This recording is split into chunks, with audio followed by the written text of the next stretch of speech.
કરણ રાજા જ્યારે લડાઈમાં મરાઈ ગયા પછી એને પત્ની મરી ગયા પછી બેયને સ્વર્ગલોક મળ્યું અને અહીંયા પાંડવોને જ્યારે સદાવત હાલતો હતો પાંડવોને ઘેરે ત્યારે સાધુ સંતો આવ્યા હતા એને કરણ રાજાને ઘેરે ખાવાનું માંગ્યું ત્યારે કરણ રાજાની હોય ટસલી આંગળી બતાડીને જગ્યા બતાડી હતી કે આ ઠેકાણે તમે જાઓ ત્યાં તમને ખાવાનું મળી જાય.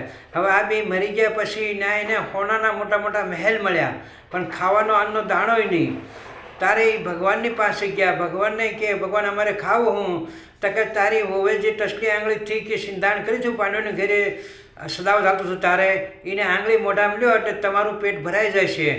તારે કરણ રાજા હોય જે ઘેરે ને ટસલી આંગળી મોઢામાં લઈને અન્ન ભરાઈ જતું હતું તો કરણ રાજાએ વિચાર કર્યો કે હંમેશા કે આવી રીતે થોડું કાંઈ પેટ ભરાય છે. પાછા ભગવાનની પાસે ગયા તો ભગવાન કે તમે અન્નનું દાન કર્યું નથી ને કરું હોનાનું દાન કર્યું છે એટલે તમને અન્ન નહીં મળે. તમારે એના માટે ધરતી માથે જઈને સદાવત કરવો પડે કે. તારે પછી કરણ રાજાએ કીધું ભગવાન અમને જલમ આપો, અમે બે જણા હેઠે જઈએ અને તમારી ભક્તિ અમે ન ભૂલીએ એવું વરદાન આપો. ભગવાને કીધું તથાસ્તુ. પછી કરણ રાજાને કરણની વહુ શેઠ સગાળશા અને સગાવતીને નામે ધરતી માથે હાજર થયા અને આ જલમ થયો. બેના લગ્ન થયા, બે મોટા થયા અને પછી બે અન્નદાન ખપ કરવા માંડ્યા અને નિયમ લીધું હતું કોઈ સાધુ સંતોને ખવડાવ્યા વગર ખાવું નહીં આવો એનો નિયમ હતો. હવે આ નિયમ ઘણા વર્ષો હાલ્યા પછી ભગવાને વિચાર કર્યો કે કરણ રાજાની કસોટી કરવી જોશે. હવે શેઠ સગાલશા અને સગાવતી રાણી બન્યા હતા. એ જ કરણ રાજાની એની પત્ની હતા. પછી ભગવાને 15 દીનો વરસાદ મૂક્યો, અંધરાધાર વરસાદ. કોઈ રોડમાંથી માણાએ ન દેખાય, કોઈ જાનવરે ન દેખાય, કૂતરું ન દેખાય, આવો વરસાદ મૂક્યો અંધરાધાર. 15 દી પછી વરસાદ રોકાણ્યો ત્યારે ભગવાન સાધુનું રૂપ લઈને તળાવની પાળે બેસી ગયા અને એવી દુર્ગંધ એના શરીરમાંથી આવતી હતી કે માણસો પાસે ન જઈ કે.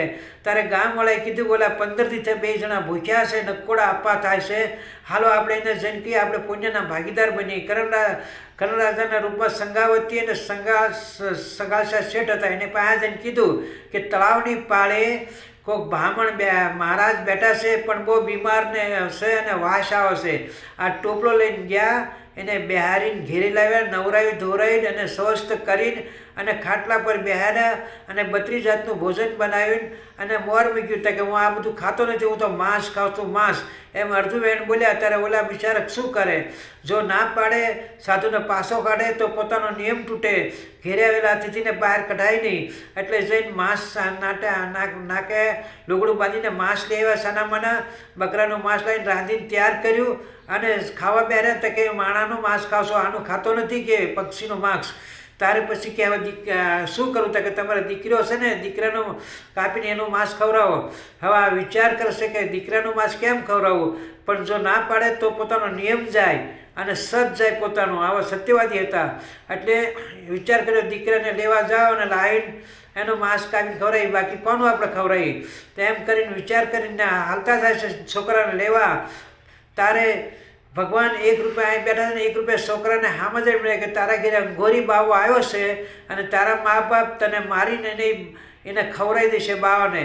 તો છોકરાએ કીધું ભાગું તો મારી ભોંક્યા લાજે ને મારા ધરતી માતાને વજન વધે મારા મા બાપનું જો નિયમ મારા શરીરનું માંસ ખવડાવીને જો હાલતું હોય અને એનો સત રહેતું હોય તો ભલે હું મરી જવા તૈયાર છો. એમ કીધું છોકરાએ એ વાત કરી.